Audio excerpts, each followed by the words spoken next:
Hello friends, it's been a while. It's been too long since I read a Byrd Baylor book to everybody. Let's see, the last one was all the way in April, The Other Way to Listen. I even got some fan mail about that. And this one was the one before that, Guess Who My Favorite Person Is. And today I wanted to dedicate the book that I read to my friend whose Heather was in the Other Way to Listen video. I made her really sad and upset because when I went to visit her, I asked if I could have a little bit of Heather, and she said sure. She was very nice, and I took too much, and she said it made her really sad to look out her window and not see as much Heather. There was like a big hole, and so if she's watching, I hope you can forgive me for that, and I learned a lesson that I'll share with everybody. That is, please, if you ever want to like harvest or get something from a friend, whether it's food or flowers or spinach or anything, just if you say something like a little bit, you got to make sure that both people agree exactly what that means. So anyway, here's my little llama. Came with me today. Sometimes he likes to hang up on the wall, sometimes, or from the ceiling, but today, here he is, and we're in this river that I came to yesterday. And before I read this book, I wanted to tell you what happened when I was here yesterday. First of all, I don't know if you know about me, but I love collecting little horses and big horses, not actual horses yet, but like statues of horses and stuff. And so yesterday I found this horse. Look at that beautiful horse, caballo in Spanish. I don't know other languages. And then this one apparently is from like a tea set or something. I was cleaning up, just looking on the ground, cleaning stuff up that was on the ground, not here, but nearby, and I found this one. I think it's porcelain. It's really nice. So I got lucky with that. And then I was doing some more cleaning. I came by the river because it was really hot yesterday, hotter than it is even today. And I know on a video you can't always see the hot, but basically right behind this big beautiful stone with all this moss on it, other plants growing on it in the river, there was a lot of trash. So I started picking up the trash and collecting it to take it with me and clean it out of this beautiful river. And when I got all the trash out, I saw the biggest turtle I have ever seen in the water around here. I've been scuba diving with bigger turtles, but that's different, and that was in the Philippines. They're such beautiful creatures. I got to talk to it and pet it and see it wag its tail. I think maybe it was 100 or 80 years old, or maybe even more. And so I came back today to see if it was still here. It's not, but I mean, it's somewhere in this river.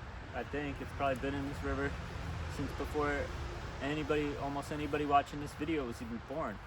So I'm actually gonna just sneak preview. I'm gonna read a little bit about turtle from my medicine card deck after I finish this video. So I'm gonna make two videos. If you want, find that one too. I'll post it on online. And I hope you're able to be outdoors like me a little bit or a lot, whether it's on your roof or a balcony or a porch, or hopefully like taking a hike in the woods or a park, something like that. Because for me, nature is like basically the best thing ever. So here we go. This book is one of my favorite Byrd Baylor books of all time. The Table Where Rich People Sit. And as I've said in the past, it's a little sad. It came from West Vine Street Elementary School. So for whatever reason, that school, which is in Pawcatuck, Connecticut, didn't want this book anymore, so I got it. but I'm going to read it to you and share it probably, I guess, more widely than it was shared at that school. And here, again, let's see if I can get this picture right. Oh yeah, perfect.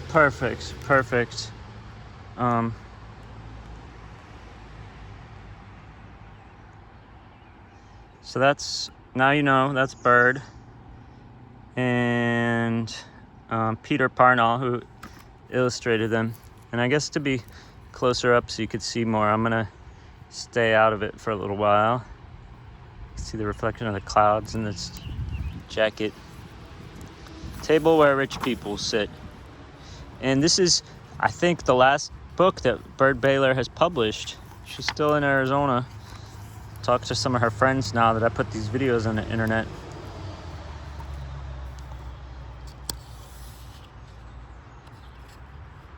And Athenaeum Books for Young Readers.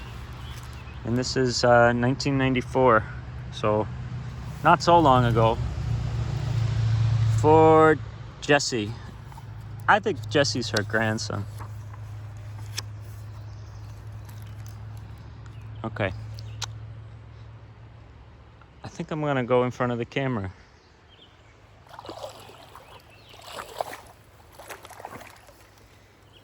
If you could see us sitting here at our old, scratched up, homemade kitchen table, you'd know that we aren't rich.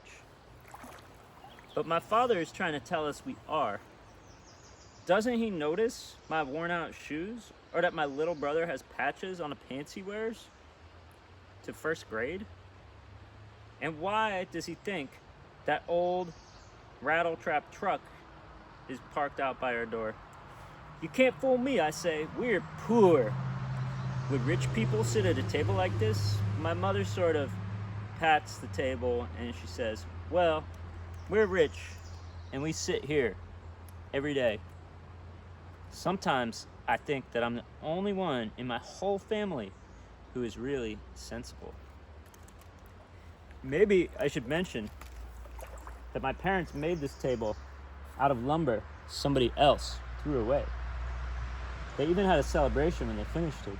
Understand, I like this table fine. All I'm saying is you can tell it didn't come from a furniture store. It just doesn't look like a table where rich people would sit. Excuse me. I just ate some pretzels. Should have brought some water over here. Anyway. But my mother thinks if all the rulers of the world could get together at a friendly wooden table in someone's kitchen, they would solve their arguments in half the time. And my father says it wouldn't hurt to have a lot of cookies piled up on a nice blue plate that everyone could reach without asking. But tonight, it's our kitchen and our argument and our family meeting and our very spicy ginger cookies piled up on Mother's one good blue flowered plate exactly in the center of the table. I'm the one who called the meeting, and the subject is money. And I say we don't have enough of it. Wu-Tang Clan made a song about money. Cash rules everything around me. Cream. I tell my parents they should both get better jobs so we could buy a lot of nice new things. I tell them I look worse than anyone in school. I hate to bring it up, I say, but it would help if you both had a little more ambition. They look surprised. You can see they never think about the things we need. Right here, I might as well admit that my parents have some strange ideas about working. They think the only jobs worth having are jobs outdoors. Let's see if I can get down here. I need to really look at this camera for a second. Yeah, I can get a little further down and you can see more of the river instead of my big head. Okay. Oh.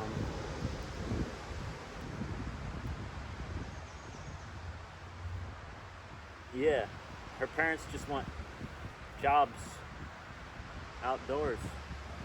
They love to walk the wide arroyos, the dry stream beds where little flecks of gold are found. They used to tell us that the truck just knew which roads to take, and the coyotes showed them where to look for gold. But I never did believe it. After a month or two out there, they always had a little bit of gold to sell, but you can tell it never made them rich.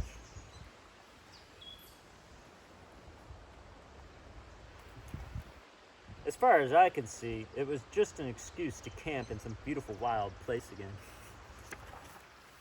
Sounds horrible. They didn't mind planting fields of sweet corn or alfalfa. They like to pick chili and squash and tomatoes. They'll put up strong fences or train wild young horses.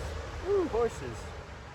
But they say they can't stand to be cooped up indoors. So now, of course, my dad is asking, how many people are as lucky as we are? But I've called this meeting and I say, I bet you could make more money working in a building somewhere in town. Remember our number one rule, he says, we have to see the sky. You could look through a window, I say, but they won't even think about it. Do you see what I mean about being the sensible one?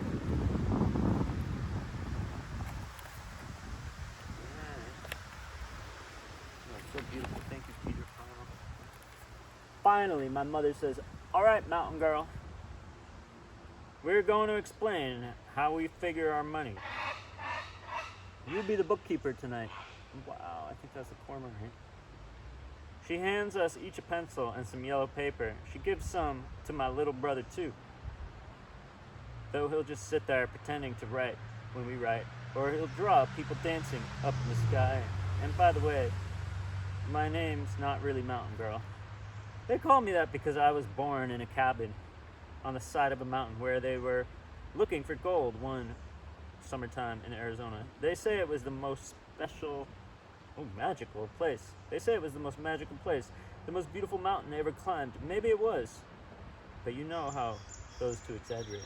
Anyway, they wanted my first sight to be that mountainside. So they held me up outdoors at sunrise when I was just about 8 minutes old. The truth is, I still like sunrise quite a lot.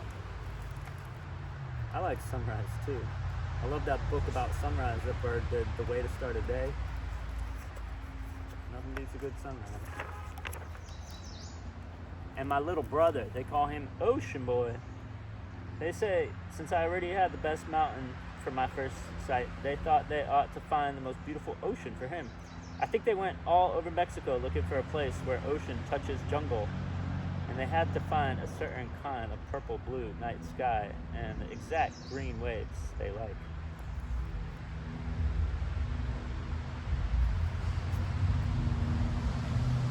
They held him up to see those waves for his first sight. Someday we're all going back to his green ocean and my high mountain. But for now, even though they claim to be so rich, they can't take us anywhere at all.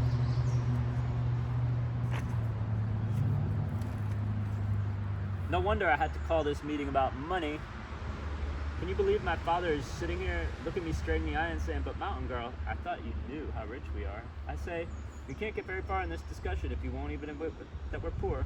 I'll prove it to you right now, he says. Let's make a list of the money we earn in a year. How much is that? I ask. I'll write it down. But he says, not so fast. We have a lot of things to think about before we add them up. What kind of things? My mother says, we don't just take our pay in cash, you know. We have a special plan where we get paid in sunsets too. And in having time to hike around the canyons and look for eagles' nests. But I say, can't you give me one single number to write down on this paper? So we start with $20,000. That's how much my father says it's worth to him to work outdoors where he can see the sky all day and feel the wind and smell rain an hour before it's really raining. He says it's worth that much to be where, if he feels like singing, he can sing out loud and no one will mind.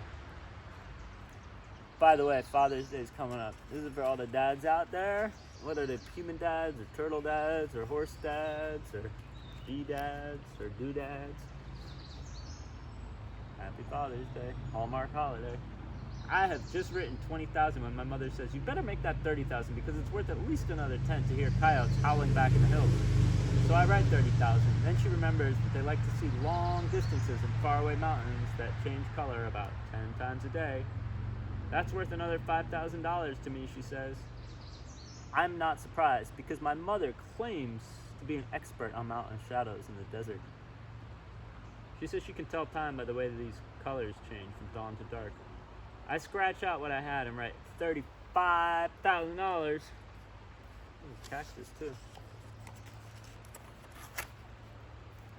My father thinks it's something else. When a cactus blooms, you should be there to watch it because it might be a color you won't see again at any other day of your life. How much would you say that color's worth? 50 cents, my brother asks, but they decide on another 5,000. So I write $40,000. Look at this.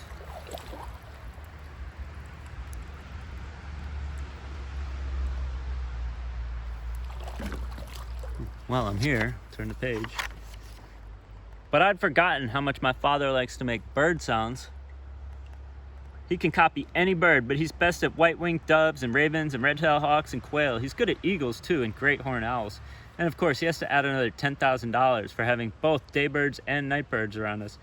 I cross out what I had and I write $50,000. Now, my mother says, let's see what our mountain girl is worth to us. I'm beginning to catch on to their kind of thinking, so I suggest I'm worth $10,000, even though my little brother has begun to laugh. Don't underestimate yourself, my father says. Remember all those good lists you make for us. He's right. I do. I made a list of the best books each of us has read, and a list of all the ones we want to read again. I also made a list of all the animals each one of us has seen, and the ones we still most want to see, out in the wild, not in the zoo. I've seen a bear lately, turkey, I saw deer, I saw turtle, I saw hawk, I saw vulture, I saw turkey if I didn't say that already.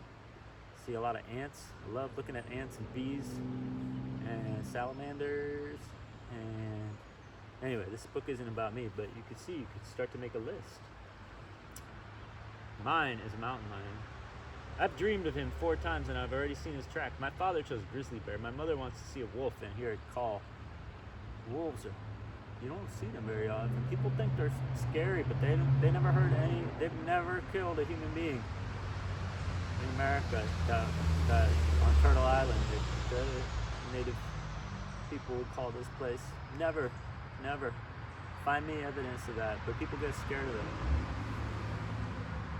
There's a bakery too called She-Wolf. It's so yummy. I have some over there by the side of the river. I might bring it over here and eat some after I read. And my brother can't decide between a dolphin and a whale. I've seen whale and dolphin. I swam with dolphin and a shark whale. I remember every one because I make the lists. They end up deciding I'm worth about $1 million. I say I don't think I am, but I write it down anyway. In fact, it turns out that every one of us is worth $1 million, so we have $40,050,000.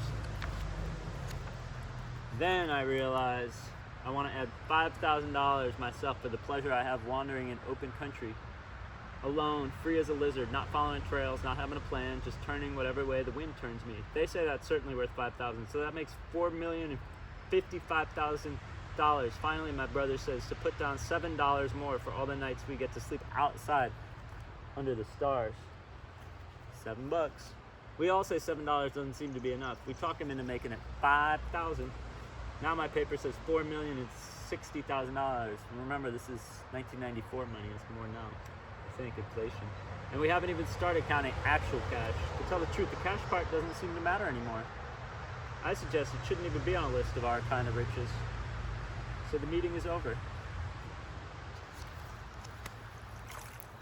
The rest of them have gone outside to see the new sliver of the moon. But I'm still here, sitting at our nice homemade kitchen table with one cookie left on my mother's good blue flowered plate. And I'm writing this book about us. The wind knows it's time to turn the page. Look at that moon. My fingers are dirty. It's okay. I'll scrub them later, I promise. I kind of pat the table and I'm glad it's ours. In fact, I think the title of my book is going to be The Table Where Rich People Sit. Thanks, Byrd. You're the best.